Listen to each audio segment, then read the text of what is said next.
Hi, I'm Alan Day, CEO and founder of State of Flux, and welcome to The Power of Three, a video series where we interview leading chief procurement officers and executives about three things that have influenced their careers. From books to bosses, from music to movies, we explore the three things that have shaped their success. Join us as we learn from the best of the business here on The Power of Three. Hi everyone, welcome to the latest episode of The Power of Three. I'm honoured to have Hans Keeris join me today, and we're going to explore his career. Just a reminder about The Power of Three. It started as a thing we do in State of Flux, where after every meeting, activity, client presentation, we will do three things that have gone well and three things be improved on. And this has driven a culture of continuous improvement. But what's interesting is everyone can tell us two things off the top of their head. It's the third one that sort of makes a difference. So I thought, why not expand that and have that as part of the podcast? So as I said, Hans, welcome. It's really exciting to have you here today. I'm honoured that you've agreed to do this. I know we first met when you were at Danfoss, but I'm looking forward to, I know you had a long career at Philips prior to that as well. So looking forward to hearing all about that. So if you would like to introduce yourself, and then we're going to look at three things that you've done well. Three roles you've had and three things that you'd like to be known for. So over to you, Hans. Thanks, Alan. Thanks for the introduction. Yeah, I'm really happy to be in this podcast and the power of three. Indeed, the first two was easy to get. The third one is a challenge, but I got there. I got there. We'll talk about it later. Yeah. So Hans Keeris. I am former SVP of supply chain, procurement, and logistics in my last steps, and I was interim also working to build up a region, Asia, Middle East, Africa, with the transformation we did in the last company I worked for in Vilo, was going from a central-led organization, functional, into more a regional organization. So the transition I helped to put in place there. Before that, working at Vilo was working indeed at Danfoss, where we met as well, where we talked about supplier relationship management in very much detail. I worked there as a VP for category management and was also part of the merger and acquisition team, doing representing procurement supply chain in that whole due diligence and in the, let's say, preparation of the integration, which was extremely interesting to do because you talk not only in your function, but you talk with tax, with legal, with operations, sales, business planning, etc. So the whole 360 of a company to make a deal successful, that was a very inspiring couple of years. We had some delay due to Corona, but after that it went into fast speed and we managed to make it well. Before Danfoss, where we started actually in Danfoss, there was no category management at that time, and we started in that transformation into category management. Before Danfoss, worked in Philips, indeed, almost 20 years in several roles in procurement, sourcing, combination of that. Started in the Netherlands, and afterwards I call it, let's say, fast moving, not consumer goods like we used to know it, but we was in mobile phones, and that was also very fast moving at that time, working in France. Yeah. After France, when there was a change in direction of Philips and we stopped mobile phones, I went to live in Hong Kong and Singapore, where we were sourcing, and that's an interesting topic. About 25 years ago, it was all about sourcing in China. And so we went there, lived there, and we moved a supply base from Europe to China to be more cost competitive. And if we talk about what's happening now, we start reshoring. I think so. 25 years ago, it was all going to China. Now it is balancing the power of three, maybe. Yeah. Yeah, yeah, And then afterwards in Singapore as well, and then moved to procurement as a supply chain head in Bruges in high-end TVs, um, where unfortunately we had to restructure. So part of the deal in Philips was also restructuring, as you probably know. All consumer electronics goods have been moved out from a make perspective. The yes, brand is still there, so we had to restructure there. And after that, I moved to Philips Lighting back in my hometown, Eindhoven, at that time, and was there the CPO of Lighting Electronics, which was actually also next to having external customers. I was also an internal customer of some of the Philips colleagues. yeah, So combination role there, leading the teams in worldwide for procurement, but also having category management role in electronics combination. So overall, worked in several countries, um, several companies, three actually, at the moment, and yeah. so that's a very high level of my career path. And what are the three things that, out of, I know it's hard to boil down, but what are the three things that you'd like to be known for over that period of Yeah. your career so far? Yeah, I think I mean if you build on teams, if you build on transformation, if you build on making things happen, it's all about motivating and attracting people to do the things right. So um, uh, by having motivated people and people who are respected by you or by the organization, you get more out of people than when you just do top down. And I think that is a strength I want to highlight, and which not only as a strength, but I think it is key importance Yeah, yeah, to work with people. I just recently read a book called Humanocracy, and in that book, it's also said that if you think that only from a top down decisions can be made, then you need an extremely person on the top who knows everything from every part of the organization. yeah, And I think if you also know from the original operations Kaizen approaches, where you say, please give me an idea why a production line is not running, because you are the worker in the production line. The same goes for functions in procurement and wherever in the organization. People on the floor hear more than you hear only at the top where it is filtered. yeah, So decisions can only be made if you listen and talk to people. I think that is one thing I believe as the most important yeah. aspect of being a leader, and not being then a manager, just managing a topic. So motivating, That is, listening, and what's your yeah, third one? Motivating, yeah, listening. and I think one thing is that um, um, work hard, play hard. Yeah, so you have to also work hard. Nothing comes from itself. So Yeah, you have to find a balance between working hard and working so hard that you don't hear anymore from the side. But still, I think things have to be done by thorough work, which means also that data is important. So yeah, work with numbers, work with data, work with input, work hard, then things can be done, and nothing comes from itself, just like by waiting. yeah. And I think there you can make a difference with the teams. Excellent.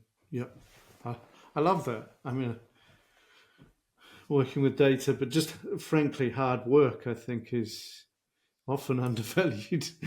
Sleeves rolled up and Yeah, just, with hard work, I don't mean, maybe let's clarify that a bit. With hard work, I don't mean you work 20 hours and sleep 4 hours and that's done. You need uh, to find the right balance to recharge batteries, to do something else, talk with people, have fun, go yes, out for dinners, do some sports, etc. yeah, But I mean also hard work is if you have to focus, and focus can cannot be done 20 hours a day. Simply doesn't work.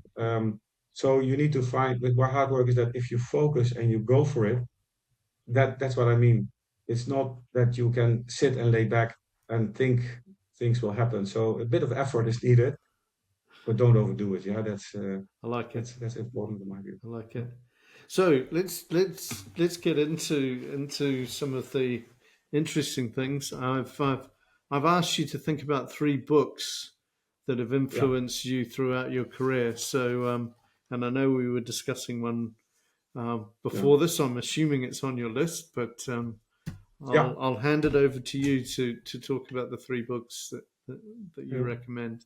So and there you caught me because what are three nice books to read and what helped you during the career? I have read so many books. Just talked about humanocracy. I talk about another book, but one book which helped me in transition, not only from a new role, but also into a new company, was the first 90 days Yeah. from Watkins, IMD professor. And uh, it's actually a sort of Bible, yeah? If you just follow the steps he is describing, it works. Mm, It works, really. And one of the things which is an important lesson from that book is that when you plunge into a new role, you think you need to make in your first weeks already impact, but that's simply not possible. So one of the lessons he says also is yeah. communicate with your boss. Are you on the right track? Test, verify, as I call it. It's even a chapter. Verify. So you can start right. And you cannot do that in the first 2 weeks or 3 weeks or 4 weeks. Yeah. You need to run in that process of 90 days to make an impact. And sometimes talking to one or two people in an organization might give you the wrong direction of thought. One example I had is I was hired in my last role to help to fix a certain problem, and um, I wanted to dive into that, and at the end it worked out. So that no, don't get me wrong there, but I also saw next to it something which was adjacent, Yeah. and for that um, I wanted to also at the same time pick that up and move with it. But that was a too big of change for the organization. So by checking what an organization could handle together with HR and my boss, we could make a step approach and keep the motivation of the teams and make the change successful in both ways. Yeah. Not too big of a change which could disrupt too much of the organization. So I think the 90 days book helps you to reflect, uh, check, verify the things Yeah. you read about people in your teams, about the complex stakeholders you have in the team, about the development you want to reach, and the impact you want to create. And when I come on the last book I'm reading, it's also about small steps Yeah. in many cases. So um, you have to create a snowball and small steps, but continuously small steps stick better, disrupt less. And of course, sometimes things disrupt, it's needed, Mm, but it gives you a path for growth and a path for success. So I like that book a lot, and I excellent. use it as a Bible when I start something new all the Fantastic. time. And your second book, Hans? Yeah, a second book. It's actually it's an interesting one. I'm reading more and more about Stoics, and the Daily Stoic is this kind of book Yeah. where you read every day a page, and it reflects you about something. Um, One of the things which was today in that book was about um, that you have to reflect yourself every day.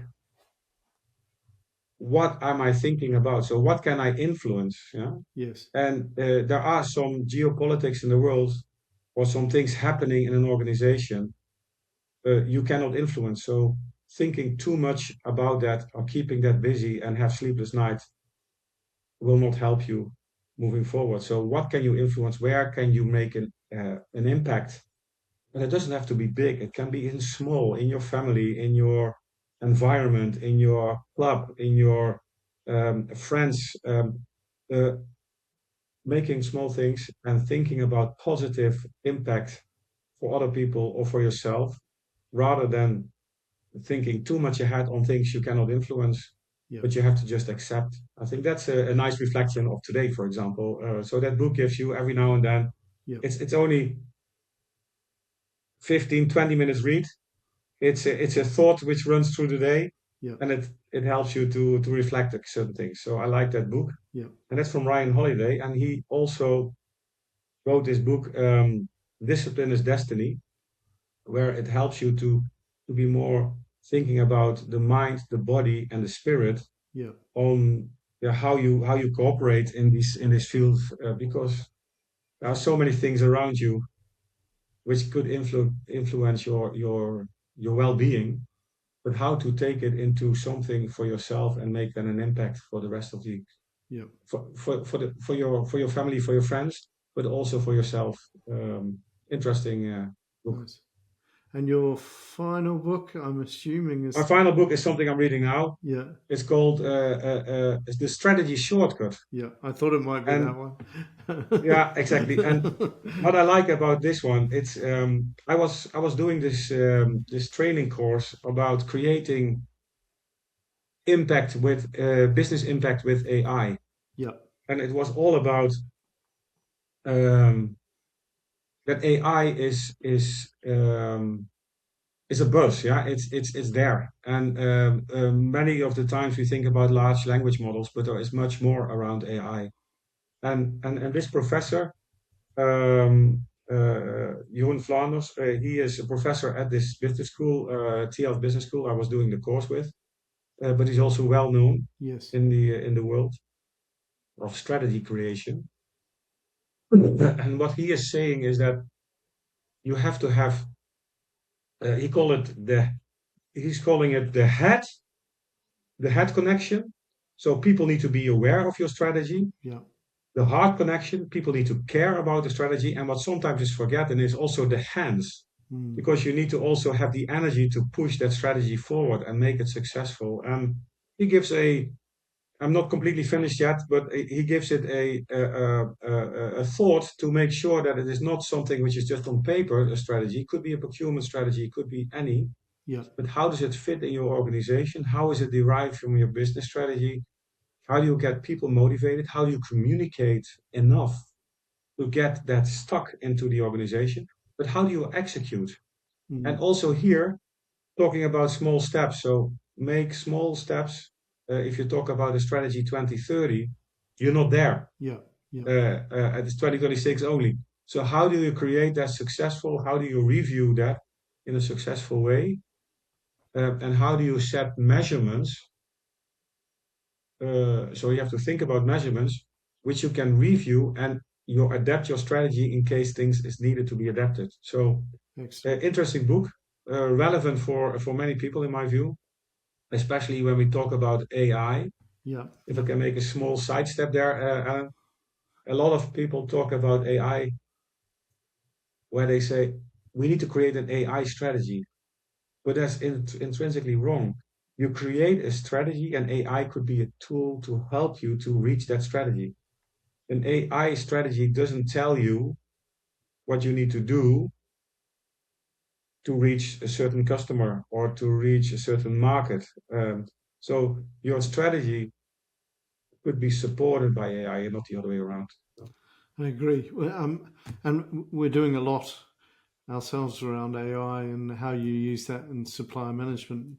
And we just before Christmas launched a thing called the AI Garage. Um, we're lucky enough to have one of our, in fact, one of the earliest employees I had, employee number two, Pascal Diak, Yeah. rejoin us from, Okay. and he's leading that, and that's quite exciting. So I completely agree. I'm going to move us on and switch us up a wee bit to Yeah. something a bit more maybe for the younger viewers, but for three movies that have influenced you over your time, or frankly you might have just enjoyed and love it. So Yeah. yeah, I I have. I thought about that, and if you talk about movies which is just relaxing, just sit in and just relax and Yeah. go out and you'll be happy. Um, I mean, James Bond movies, they are always like that. Yeah, you just go in there, Yeah. you see a nice movie, don't have to think. It's just relaxing. You go out, you're happy. I mean, this is every movie. I'm just curious when the next one comes out. I will join it. I will see it. I've seen all of them. So Yeah. um, uh, uh, for me, I cannot choose. Yeah. They're But all good. but So one of the Bond yeah, movies. Yeah, I get that. yeah, yeah. Yeah. And then more to a serious note. Um, a couple of months ago, um, I think it's October, November. I saw a movie. It was a Dutch movie, and it was called, if I translate it into English, For the Girls. And it means it was two families Mm-hmm. who were on holiday, and the two girls got an accident, and had to, one was in coma, and the other one had a problem because of that with a heart or with an organ in the body. And uh, they had to give up one child who was most likely not coming out of coma and help the other one. But Mm. it's two families who knew each other, and how that intrigues inside Yeah. inside that in that movie. It was reflecting a lot about things in life and how kids can be important for you, Yes. and how that was filmed and played. And one of the actresses, the mother of one of the kids, got also an award in the Netherlands for it, and I believe it's now being translated into also English and different Interesting. languages. It was very intriguing, and Yeah. it reflects you that the family is important. Yeah, Yeah. that was very nice to see. It kept you a lot of thoughts. So when I just talked about James Bond, you come happy out of the movie. In this one, you are completely inside. You are thinking, you're Yeah. reflecting. Um, I was with my wife there, and then you start yeah, thinking about that afterwards, talking a lot. Yes. So it's not straight away going home and go to bed. It was kept some things in your head. So that was an interesting one. Yeah. Not so much known maybe for the viewers, but maybe it will be translated into other languages as well. Okay. And And your then third a one? last one. Yeah. Sorry. No. Yeah. You go. Yeah. And the last one, actually also a recent one, Conclave. I don't know if you have seen it. No. Conclave is movie. Ralph Fiennes is in that movie, Oh yes. and it's about the new Pope. I haven't. Let's say in the intrigue. I haven't seen it, but I've definitely seen it advertised. Yeah, And it's had great it was reviews. very interesting. Yeah. Yeah, I think it's nice to read because it's all about politics. It's all about relationships. It's all about yeah, how the election of a new pope could be done, and what is happening then in this four walls before white smoke comes out. Yes. Yes. And it was played very well, in my view. It's also about politics. It's also motivating people. It's about uh, uh, uh, uh, um, moving others into your direction. Mm. It was interesting to see, and it was so relevant also because we had a new pope election also last year, Yes. and this movie was not only about that, but it was also about how politics run even into. Yeah, this one is of course a big one. Everybody knows about it, but even in your own organization or in your own environment, that sometimes you have to win over people, Mm. and you can see people who play that, and you can say people who play cooperative. So it was an interesting movie, and you can reflect it to all your working life as well. Yeah. You can, when you think about it, how do you move in your career? How do you get things done in an organization? How do you transform um, how do you go for your next position? It's all about that as well. So it was interesting, an interesting movie. Um, Excellent. Um, okay, three bosses that you've had throughout your career that you'd like to mention or talk about or shaped you in yeah, some way. yeah, yeah. I had more bosses, so to make a choice in the power of three was not so easy. So um, what I mean, I want to mention not names, but at least an idea on what was working for me and where I learned for and not. Early in my career, when I had to move into first leadership position, I had a boss who told me, or at least was not, yeah, it was 2 levels higher, but it was a mentor for me, let's Yes. say, Yeah. coach. And he said one thing which is reflecting me all the time, and I'm using that also when I'm talking to people early in their career as well. He said to me at one point in time, he said, Hans, if you go into a leadership position, look around you and select 1 or 2 people where you say, hey, what is this person doing well? Why is that? Try to reflect. Why do you think it Mm. is working well? What does he do? If he talks on a stage, if he talks in a meeting, um, if he is giving a presentation, um, what do you think he's doing well Yeah. and why? So try to see that. But also, if you have a person where you say, "Hey, this doesn't work," try to understand why, because that helps you to understand. So to make you also a better leader, and that is Yeah. in an organization, when you come new in an organization or in a function, it also helps you to see, um, like in a book, the tipping point, to see how are things moving Yeah. in an organization, who are influencers and not, and why is that. So from a leadership perspective, that was one of the key messages I got very early in my career. Hmm. Hmm. Um, I had one great boss when I was in Philips, who did exactly what I see is important. If you come to a leadership position, you come there because you have some development, you have experience, Yeah. you know what you have talked about. And he was one of these guys that, look, I am I want to see, of course, some of the KPIs reported, but I'm not going to tell you what you do. You do what is good. I'm here to reflect. I'm here to listen, but I want you to run the show.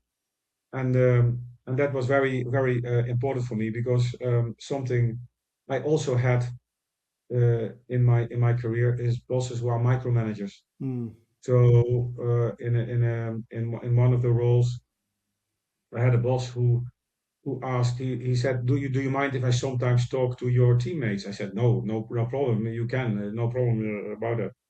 But then he was asking something to do, and then he was checking to people 4 levels down in the organization in China. They called me up and said, "What's happening? What did I do wrong?" Because they didn't understand Mm. why 4 levels higher in the organization is is uh, Yeah. is is reaching out. I must have done something wrong, or I'm not good, or whatever.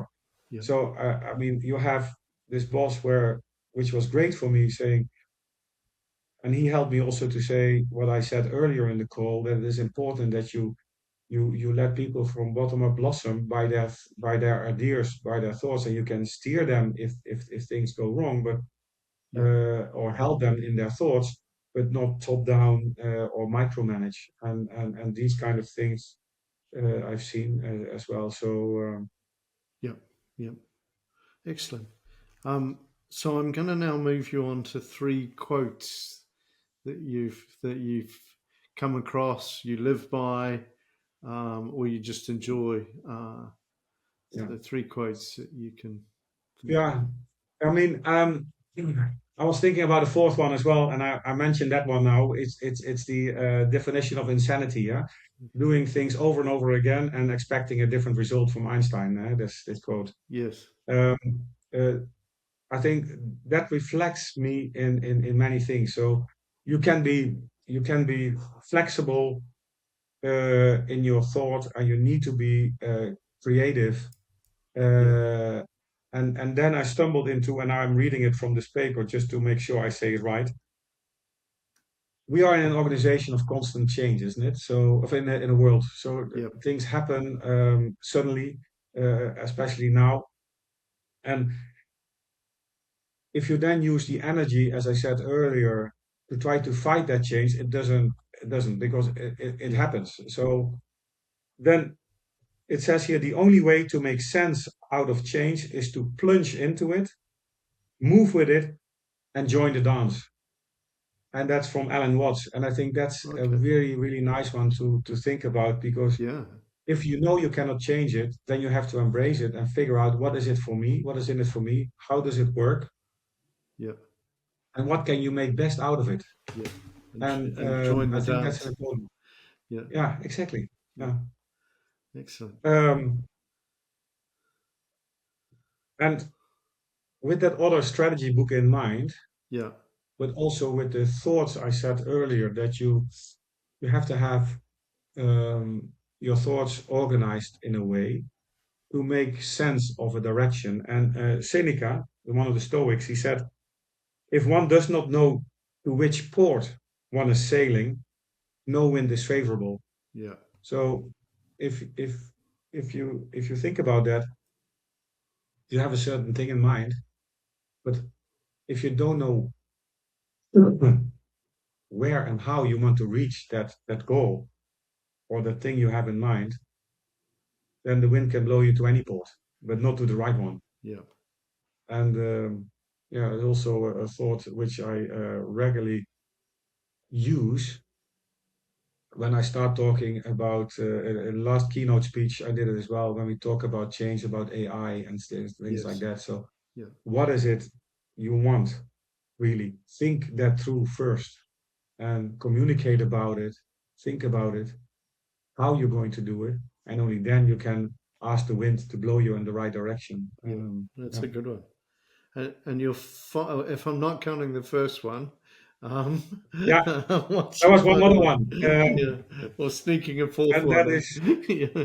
Uh, and this one I'm going to make it more a live event and not Yeah.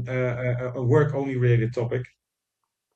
Um, it's also a favorite, yeah, famous one from Marcus Aurelius.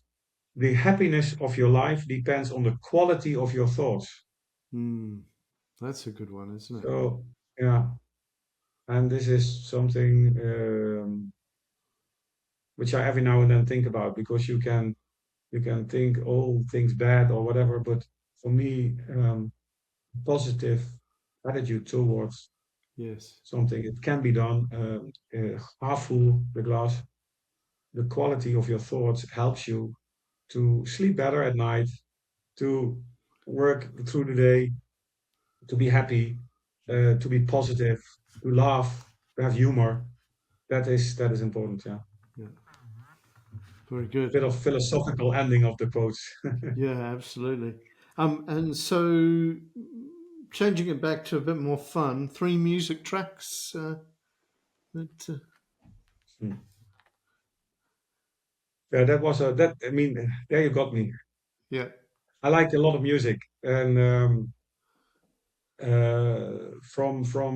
we had recently the top 2000 in the Netherlands, which is every year on Christmas Eve Yes. till New Year's Eve. They play the top 2000 songs of all times, and people can elect. So I think this year more than 2 million people voted to give their top 35, and then a top 2000 come out of that. And for out of 25 editions, 20 editions, Bohemian Rhapsody was on number one. Right. Um, Yeah. uh, yeah, yeah. Um, so looking at that, there's music from the 60s till music recent. Yes. Um, And but one of the things which comes to mind all the time, which is also a very high note, is "Fix You" from Coldplay. I like that song a lot. Yeah, very good. And My wife would be uh, very pleased to hear that. She's yeah, yeah, yeah. It's and it gives also good memories because the first time we learned about Coldplay when we were living in Hong Kong, yeah, and we were on a small when you live there you go to different places and you go on holiday 4 or 5 days and whatever. We were on Bali and we listened to we heard one song and said, "Who is this?" And it was Coldplay, and we bought the record straight away there, and we played it. We played it in our car and we played it everywhere. And Fix You brings memories to the good time we had in Hong Kong when we awesome, lived there as nice. well. Yeah, And uh, it's now already 2 years ago. Um, and I lost the band. I lost the band in my head for a long time. Um, was Pink Floyd. We went to a okay, tribute band, yeah, and it was given by the friend of my daughter.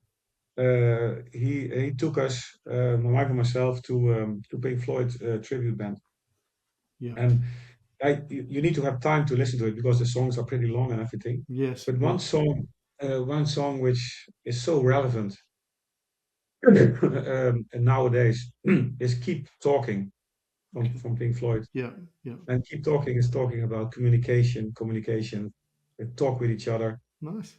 It's so relevant now. So Yeah, I thought that was the first thing that came up to me at this moment. yeah, That is a song which I like. And then I couldn't choose. Then I couldn't choose afterwards. There are so many nice songs. yeah, I mean, a lot of things from Coldplay I like. I like in the old days the Police. Some recent songs is nice. A simple one which my kids played a lot, "Messy," which was a hit last year. yeah, Um, I'm on Sunday morning. I like to listen to some jazz music, relaxing, overthinking, looking at the nature. yeah. So yeah, difficult. I couldn't choose. Okay, I won't hold you. I won't. I won't hold your feet to the flame. But I Yeah, was wondering whether Bohemian Rhapsody was up there when you first mentioned it. So yeah, yeah, maybe we'll yeah. talk. But it's a beautiful song. Yeah, I Yeah. don't know if you have seen the movie from on Freddie Mercury. Yes. Yeah. It's Uh, a good and film. I had it also. I had to choose for three. But that was also interesting to read that and how the Bohemian Rhapsody was made a success Yeah. by being completely out of the box, completely different than any other song at that time. So Yeah. and still young people like it. So it must have been a good song, yeah, for Yeah. sure. Yeah. Absolutely.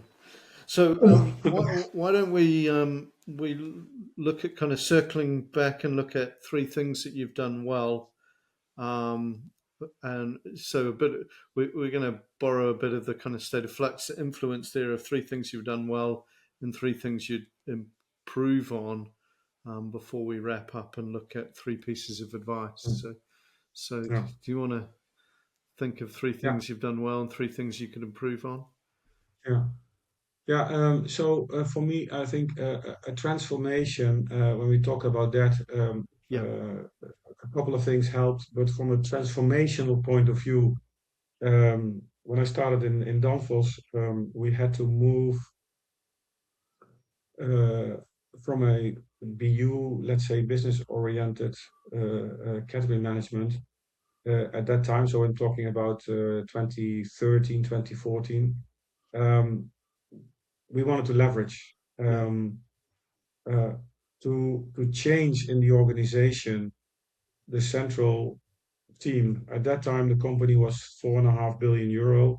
At the moment, it's almost 11 billion. So it grew a lot by acquisition. So at the moment, they have changed the organizational setup, of course, again. yes, But yeah, at that time, we had to motivate people, and we were starting we were starting with 3 people centrally in my team, and we moved it to a central team with people sitting in China, yeah, India, Europe, Denmark, that whole transformation, um, uh, keeping the people in their strength. So if somebody is very good in operational performance, don't bring them to Yeah. a strategy performance. If people are good in strategy, move them to the central team Yes. and Yes. build on the leverage of what is possible. That was a nice journey. Yeah. Um, and I came from almost 20 years in Philips, Yes. where I knew how they worked. And then I had to start into a new organization, making a change happen. What helped me was what I said earlier in my career of this boss saying, okay, look around, who are people who are influenced, what did they do right, why are people listening? Yeah. Uh, and we could make a change in the organization by having also the support of the board to make that change successful. Yeah. Uh, Keeping the people in the right spirit, um, moving people from a BU into a central team was not easy. Some people uh, thought it could never work. Some people say um, Yeah. um, we are not going fast enough, or some people say we are going too fast. Yeah. This change and this move, I think was for me a great learning moment Yeah. to So keep people on board. so transformation would be one. What's your second one, Hans? When I moved to Rilo, Yeah. um, I had something completely new in my bag. I needed to help Yeah. on. It was logistics. So Yes. I have done some supply chain and procurement before. But logistics. How do you manage your warehouses? How do you create a flow inside the organization? Yeah. We worked with a great team to make a change and to make it successful. Um, and in this case, the connection from end to end. So how do I get inflow from my components into the factory? How do I run my components into products into a new factory? So not the make, but making sure the production line could run because the intra logistics Yes. was Yes. running well. And then going to there to the warehouse. What we did not focus on was the last mile shipment to the customer, but from the warehouse to the countries, Yeah. and from there to the last mile. That was done in the country itself. Um, Learning in that environment with suddenly all the sanctions due to the wars, Yes. with Yes. new roads we had to do, reduction of warehouses which were needed, reduction of stock levels which were needed. That whole process, I think, was really nice. And we had a triple figure on savings together with the team. So it's of course not only my thing, but the Yes. whole team worked very hard across the world to create more than 100 million euro reduction in your inventories by working together hard, and that was a nice achievement. Yeah. And that Yeah. can only be done if you work integrated in the complete chain. So it cannot be just like I take stock out. Yeah. No, you differentiate your stock, make to order or make to stock. You differentiate where do you need it. After Corona, every country wanted to have their own warehouse because they say then I have the parts. Yeah. But that's a networking capital which is out of whack. So you need to think around that. Then yeah, that was nice. We started introducing more and more digitalization. That So would you went say really well. And your in this example your strength is really the speed of learning, or is it more yeah, yeah. the ways of working with your stakeholders and your team members, or is it both? Is it? Two things. Two things. Yeah. It is a speed learning because it was not going well, and together with the head of logistics, she Yeah. taught me about logistics in speed crash courses, and that was really nice. Yeah. But also Your for me, ability to work across in the the multifunctional integrated with team. Yeah. stakeholders functions, with sales, with operations. Yeah. That was really nice. Awesome. And three things that you'd improve on for yourself? Yeah, that's always a nice topic to think about. Uh, um, what I would like to learn more, even I think I've been there in many cases, uh, is the what do you call that? The work more on operational efficiency Yeah. inside production. So uh, we've done it together with from a logistics perspective, for example. But I think we can do even better when we work much more closer Yeah. um, with production lines which are more flexible. You have the reason I'm saying this. If you work in a company like Vilo, you have some projects which run minimum order quantity of one. Yes. Um, so you could have one piece or two piece or three piece for big pumps which are 5 meters in diameter. But you also have the small circulating pumps which are running in millions per year. Yes. Yes. And getting the supply base and the organization into this mode is something I would have liked to explore more Yeah. to do better. Okay. Number two. Number two is maybe I started too late in the whole AI journey. Um, as I said, I just finished in September, October this creating business value with AI Yes.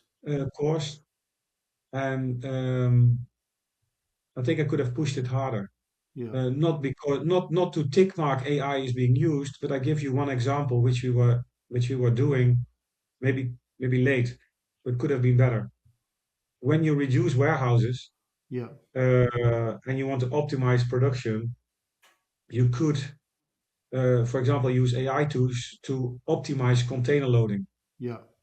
so that you don't have half empty containers shipping around the world. We had several people who we could use. And the thing is, in AI, it's mushrooming. All these companies are Yes. mushrooming. And in one of the latest keynote speeches I gave, I said, if we try to wait till you find finally the great one, uh, It's too late. you are you cannot, because you are every day there is a new one. And I let myself overrule by people from the board who talked to another AI company and said, talk to them. And then another one, you have to talk to this one. And said, I was just approached by, and the CEO asked me to talk. You don't make a choice. And then you don't move fast enough. You have to make a choice fast in this whole new Yes. world of digitalization and AI. Yeah. There will be a few winners and a few losers in this world. But if you try to wait till you know everything, then you never start. Yeah? So we started, Yeah. could have done it faster. Yeah, that's Awesome. Yeah. yeah.